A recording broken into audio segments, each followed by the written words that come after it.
Oh my god guys, medyo malakas yung hangin pero welcome back to my channel, and for today's video, nandito na nga tayo sa Pattaya. So ito yung Pattaya Beach guys, oh. Yay! And then yung hostel ko for only 500 pesos plus, mga magkano yan? 510 pesos. Ito lang, this building, ito. That's my hostel for only 500 pesos plus per night. It's called the Bedroom Hostel na nabook natin sa Klook again. Kapag pupunta kayo sa Pattaya, so pwede kayo magstay dito sa hostel na to. Ito na yung Pattaya Beach guys, oh. Meron dito mga, ay may nagmamasahe. Ayun guys, so may nagmamasahe doon si ate. Ayan, may mga umbrellas lang sila dito, pwede kayong tumambay. Sige nga, kahit nakaano ako, nakasapatos ako, ilalaban kayo. Nakasapatos ako guys, pero ilaban natin yung sapatos. Ay, ang ganda. Yung buhangin niya guys, hindi yung Boracay level. Tignan nyo, merong ano siya ha, ganito yung buhangin niya. Ayan, kita nyo, hindi siya yung super pino, may mga konting shells ganyan, pero hindi naman siya masakit sa paa. Ayan. Ay, ang ano niya, yung vibe niya guys, beach dito, pero dito sa mga ano, may mga building. Ay, Holiday Inn. Ayan, may Holiday Inn dyan. Pwede nyo rin i-consider guys, Holiday Inn sa may Pattaya. Ayan, beachfront, super beachfront, no? Ayan, if you have like extra budget, I think okay rin yung location yan. Ayan, dito. May mga building siya. Ay, doon, ang daming buildings doon.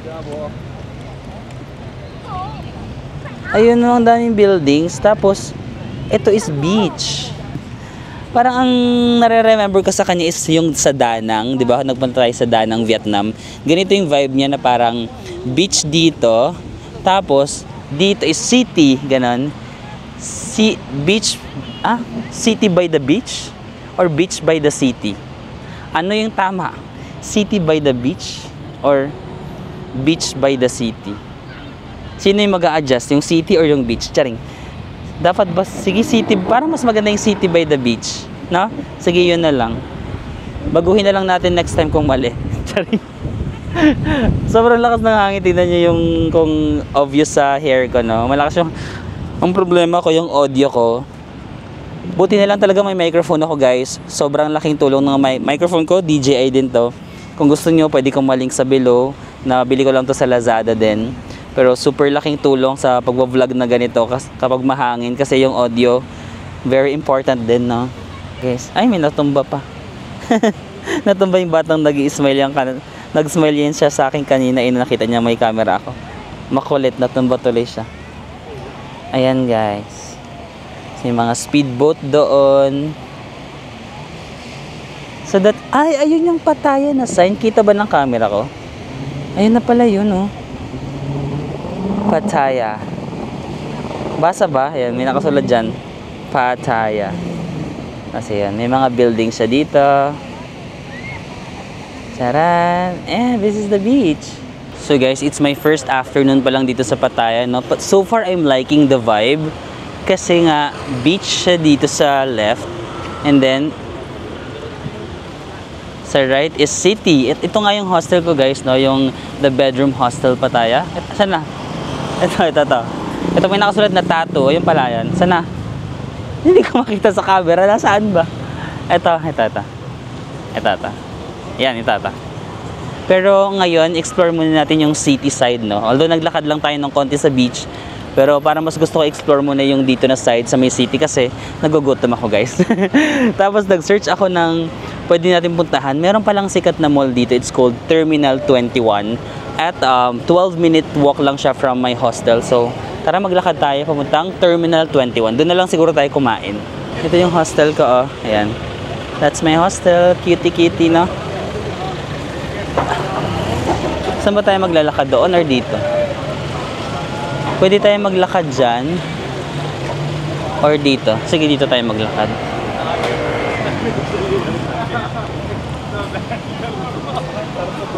Ay, ayan, meron ng mga restaurant nga dito sa malapit sa hostel yan. Green Tree. Tapos may money changer din dito. May 7-Eleven. Kasi ito na nga yung beach, guys. Ang ganda ng location no, nag-i-enjoy ako. Nag-i-enjoy ako sa location niya. Super center. Ayan, tapos marami pa mga nagja-jogging dito sa may Pattaya kasi parang city and beach niya, no? So who knows, dito mo na pala makasalubong yung ano, makasalubong ang nangutang sa iyo na hindi nagbayad kasi nag-travel pala papuntang Pattaya. Charing. Charas. Ayun guys, ano ba yan? Parang castle. Grabe makatingin si kuya, parang gagawin niya ako ng masama. Charing. Charot. Ayan. Ito mga hotel. I think ito mga high-end hotel. So, Amari.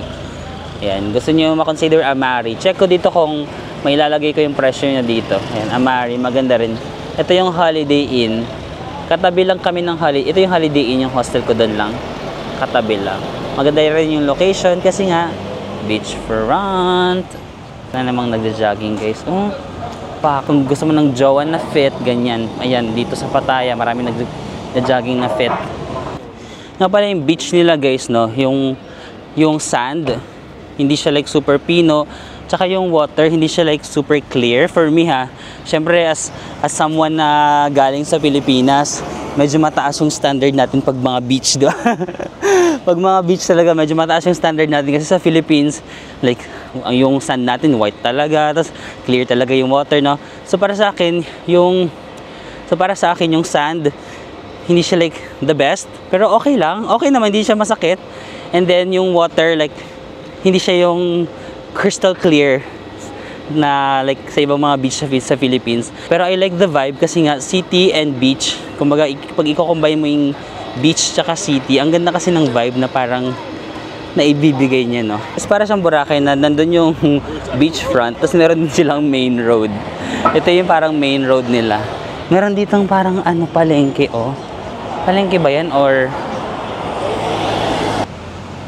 ayan guys. So ito yung meron silang parang palengke. Parang paluto. Nice. Ang lalaki ng isda, oh. Ang lalaki ng hipon. Magkano kaya ito? Ay, mura lang din, ha. Ay, akala ko 64 lang. Number pala yan, Bobby. Akala ko 64 baht lang. Ayun, ang mahal. Yun ba yun? 1.5, 2,000, 2.5. Pero may mga 1,000 baht, 1.5. Medyo mahal lang. Kasi nga, lobster. Ayan, may mga prutas sila dito. Check na natin yung prutas nila, guys. Let's check the prutas here. Nasa main road tayo, no? How much is this? 100 baht. 100 baht? Ayan, pero may mangga, may pinya, dragon fruit. Until what time are you open? Huh? What time are you open? For me, open 24 hours. 24 hours, eh? Okay. Ayan, later I will come back. Sige, ayan, 24 hours pala sila dito guys, pero ayan, 100 baht, itong malalaki.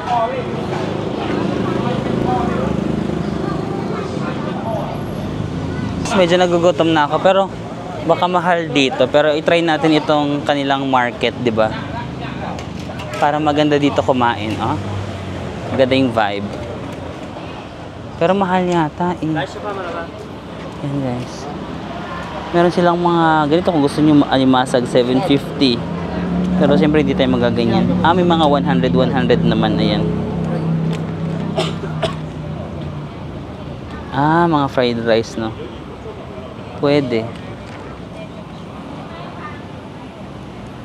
Ayan, may mga fried rice sila. 100, 220, 350. Sige, try na natin dito guys. Medyo nagugutom ako. Ayan guys, i-push na natin dito sa parang may main road. Meron silang palengke. Ano kaya tawag dito? Tatanungin natin. Medyo, actually mas mahal siya compared sa mga dun sa Bangkok, yung mga local market sa Bangkok, diba 60 lang, 60, 50 baht. Dito mga 100 baht. Siguro kasi touristy, parang Boracay din, diba? Touristy area. So, probably, kaya ganun.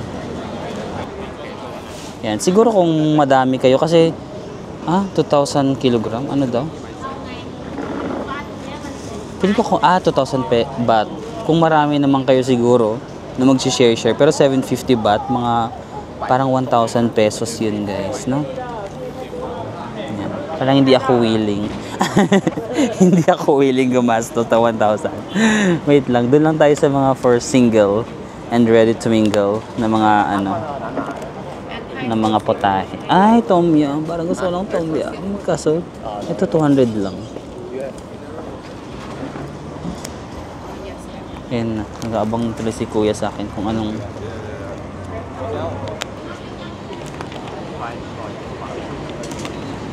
Ayan si kuya, nakatayo na siya dyan, so... Parang sinasabi niya, ano, hindi ka pa order? Ang dami kasi, oh, ang kapal.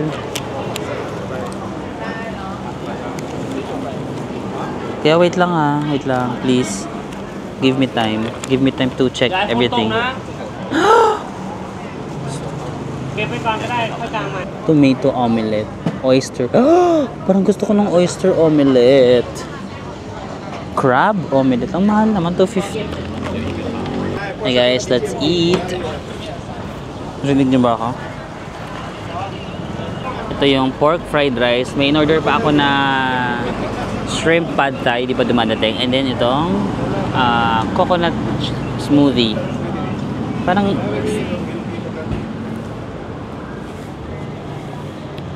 okay. Yung coconut smoothie is just okay. Hindi naman pangit yung lasa. May mga natitikman kasi akong super sarap na smoothie sa Bangkok na mga sa local market ganun. So, hindi ko maiwasan na ma-compare. So, for me, it's just okay. Hindi siya bad, but it's okay. Yeah, refreshing naman. Gusto ko sausawan. Mahilig yung Thailand ng ganito. Suka na may sili. Yan. Oh, the pad thai is here already. Thank you. This is the shrimp. Parang ang sarap ng shrimp pad thai. Fairness. Dami ko na namang kinakain. Sabi ko nagda-diet na ako, di ba? Picturean ko lang. Sana masarap yung pork fried rice, please.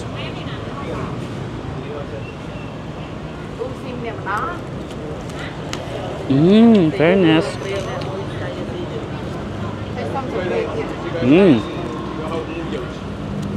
In fairness, masarap. Sarap. Ang sarap pag sinusuka, ang sarap kapag sinasawsaw sa suka.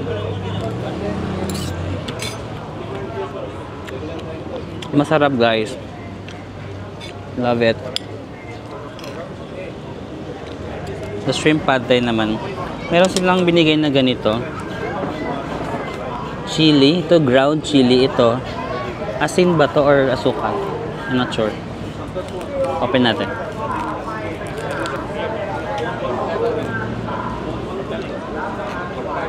Asukal? Hindi ko malasahan. Wait na.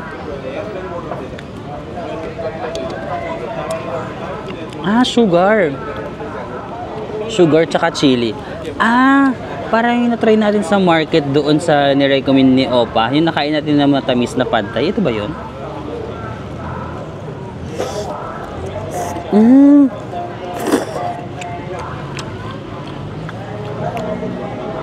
Matamis yung pad thai nila. Medyo may hawig siya sa tip samay na pad thai. Pero syempre, mas masarap yung tip samay. Pero yung lasa niya medyo hawig. Yung may konting tamis. Wala pa akong nilalagay na sugar at saka chili. Meron ng konting tamis, guys. Papakita ko sa inyo. Merong peanut. Ayan. Peanut. Tapos merong ganito. Parang prawn. In fairness, wala pa yung chili. Wala pa yung sugar. Masarap na siya for me. Parang ayoko nang lagyan ng chili eh. Ayun. Lagyan natin ng konting sugar. Although matamis na pero kontian lang natin siguro. And then lagyan natin ng konting chili. Konti lang kasi hindi ako mahilig sa maanghang guys ha. Ayan lang. Okay na yan. Pwede niyong ubusin pero ayoko ubusin. Okay, sige nga. May chili. Lagyan natin ng shrimp. Ay. Lagyan natin ng peanut. Lagyan natin lahat. At isubo natin. Sarap. I love it. Nape-pressure lang ako guys kasi ang dami kong audience sa harap. Yung mga tindera, yung mga may-ari, nakatingin na sila sa akin kung Titignan siguro nila yung reaction ng face ko kung nasasarapan ako or hindi. Pero yeah, masarap guys. Walang eme. Kahit hindi sila nakatingin sa akin, I love it. Oh my gosh. Happy tummy na naman tayo. Medyo pricey nga lang. 150 siya, 100. 60 plus yata, 300. Mga 300 plus baht itong lahat ng to or siguro mga 480 pesos.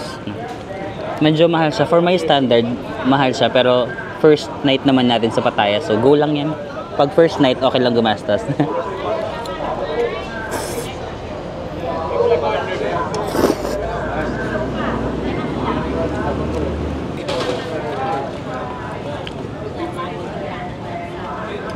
Ang dami kong pagkain.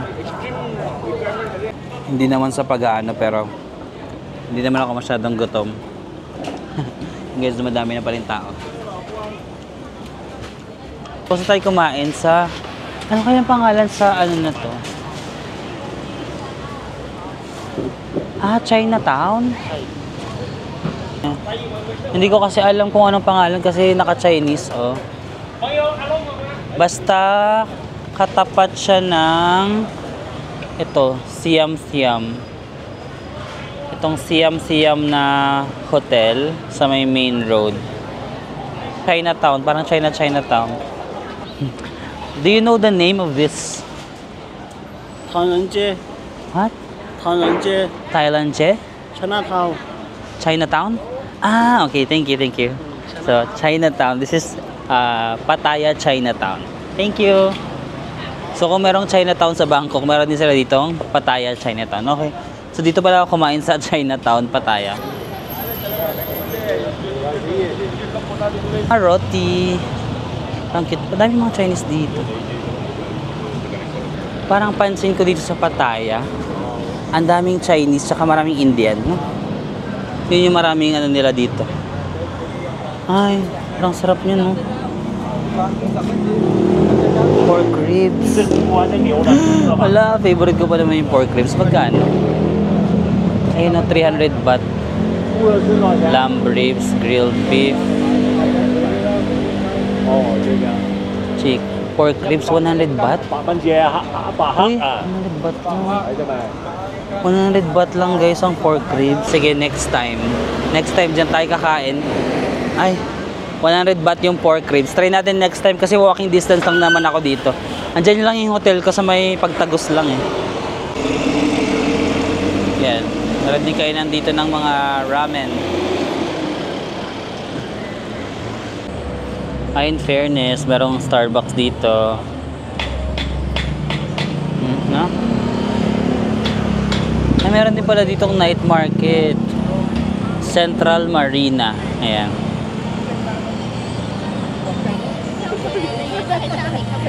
Ayan. Pwede nyo rin itong matry guys. Ito yung Pattaya. O may sabay di. Body to body. Ay. Parang interesting yung body to body. Charet. Di ba ang ibig sabihin kasi ng sabay di may is how are you? So ang ibig sabihin ng sabay di, you? Charet. How are? Oh. Baka how are you din yung sabay di may. Parang massage, ano siya no? Luxury massage shop with a little bit of service. Charet. Wala, cute ito. Nasa may jowa. Ay, may Big C din dito guys. Okay, taas kamay yung mga mahilig sa big na C. Ano, cucumber. Mahilig kasi ako yung medyo ripe na. Hindi, anong naisip nyo ha? Yung cucumber, mahilig kasi ako sa para hello. Para magpe-perform sila dito guys. Ayan, may night market pala dyan. Ay guys, ayun na yung ano, aeroplano. Ayan, aeroplano guys. Kasi itong mall na to, ang kanyang parang concept, para siyang terminal, parang airport terminal. Ayan. Yan yung concept niya, parang terminal, tapos ito yun na yung mga airplane. Ang cute. Ano yun? Parang Marina Bay Sands. Meron siyang ano sa taas din, parang ganon. Parang Marina Bay Sands sa kanyang gustong space. Space yung tawag. Wala, departure. Nakikita niya? Yan. Departure for Tokyo. Ah, ang cute! Ayan o. Yung babae may bagahe na marami. Parang siya mag-picture dyan. Kasi wala mag-picture sa akin. Hawakan ko yung... Saan yung bagahe dito? Sa hawakan ko siya. Naganon ko siya na parang... Achieve ba? Achieve? Asan ba yung bagahe? Dito. Ay, dapat nakikita yung aeroplano. Kita yung aeroplano, tapos kita yung bagahe. Tapos parang...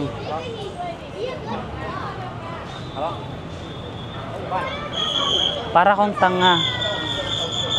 Nagulat ako, akala ko yung pinipintuhan. Sorry. Tama na nga, ang hirap mag solo travel. Ang cute guys, oh, departure for Tokyo. Ah, gets ko na. Ayan, so papasok tayo dito. Tapos, kapag nakarating tayo dun sa taas, Tokyo floor yung tawag doon. I love. Anong tawag sa first floor? Ay, ang cute nito, maraming luggage. Oh. Ay, gusto ko magka-picture dito guys, pero wala akong picture. All this time guys, akala ko ang Pattaya para siyang Boracay na parang island na beach, ganun. Parang highly urbanized city pala siya, no? Tignan mo kasi ganitong ang gaganda ng mga malls nila, mga night market, parang urbanized city siya na may beach. Ganun yung Pattaya. Akala ko parang Siargao. Boplox. Ayan, departure from Tokyo, tapos arrival at San Francisco sa taas. So dito sa floor na to, it's called Tokyo. And then sa next floor, it's called San Francisco. Ang cute naman. Oh, for sure, ito yung London. Kasi di ba London Bridge ito? Ayan, oh, ito yung London Bridge, tapos ito yung falling down. Tsari, walay. Ang cute, no? Ang cute ng concept na parang mall na airport. Ang galing. Ayan, di pa tayo nakakapagpunta sa San Francisco, pero i-manifest natin. San Francisco, ay, San Francisco ba to? London. Hindi ko alam. Oh my gosh. Ano ka ba? Ay, ayun yata yung sa San, hindi pala to London Bridge, guys. Yung sa San Francisco Bridge, anong tawag dun sa bridge na yon? Ano nga bang tawag dun, guys? Comment down below. Di ko nalimutan ko. Ayan siya. Ano ba yan? Tsaka ka-manifest natin, maling bansa pa yung mapupuntahan natin. Charis. Okay lang naman. Kahit San Francisco, kahit London, okay lang ako, guys. Kahit saan tayo mapunta doon, i-manifest pa rin natin. Kahit mali-mali na tayo dito. Akala ko parang every floor, for example, Tokyo floor, akala ko puro lang mga Japanese na food. Parang hindi naman kasi, guys. Mr. Donut. Mr. Donut, sa Japan ba nang galing yung Mr. Donut? Nasa Tokyo floor tayo. Or, baka? Sa Japan ba galing yung Mr. Donut? Ala, akala ko sa Laguna. Di ba sa Laguna yung ano yun? Yung manufacturing ng ano? Ay, hindi gardenia yata. Yung gardenia ba yun? Ay, ano nga bang tawag dito, guys? Ito ba yung Paris? Eiffel Tower na... Oh my God! Nakapunta na tayo ng Eiffel Tower! Oh my God! I'm so happy. Ah, feeling ko sa first floor. Ayan guys, first floor is parang Paris. Sa second floor is London. London ba yan? Ay, hindi. Ah, tapos third floor is Italy. Ayan, Italy ang third floor. Fourth floor is Tokyo. Ayan. And then, fifth floor is San Francisco. Ang saya! Guys, selfie tayo with the Eiffel Tower para ma-manifest din natin yung Paris. Paris! Manifest lang natin. Magkakatotoo din yan. Ay, Japan! Cherry Blossom! Ito, nakapunta na tayo sa Cherry Blossom sa Japan. Pero, i-manifest ulit natin baka makabalik. Manifesting Cherry Blossom. Again. Dapat yata nakikita tayo sa Cherry Blossom para kasama tayo. Baka kaka-manifest natin pag hindi natin isinama yung itsura sa sarili. Baka ibang tao yung makapunta. Okay lang naman guys. Kayo naman sa Cherry Blossom. Sige, go. Basta sa Paris ako. Cherry. What's the name of the bridge? Are you teaching tomorrow? Yeah, video. Oh my god. Do you wanna be the say in the video? Ayun guys, may mga Korean ako na na-meet doon. Tapos tinawag nila ako kasi tinitignan nila yung edits ng na stuffed toy. Tapos tawa sila ng tawa. Tapos nung pagtingin ko, napatawa din ako. Kaya sabi niya, wag daw ako tumatawa. Pero ayaw nila sumama sa video. Mga cutie-cutie pa naman ng mga opa guys. Which I understand naman. But they're cute. Feeling ko magjowa silang dalawa. Dalawa sila eh.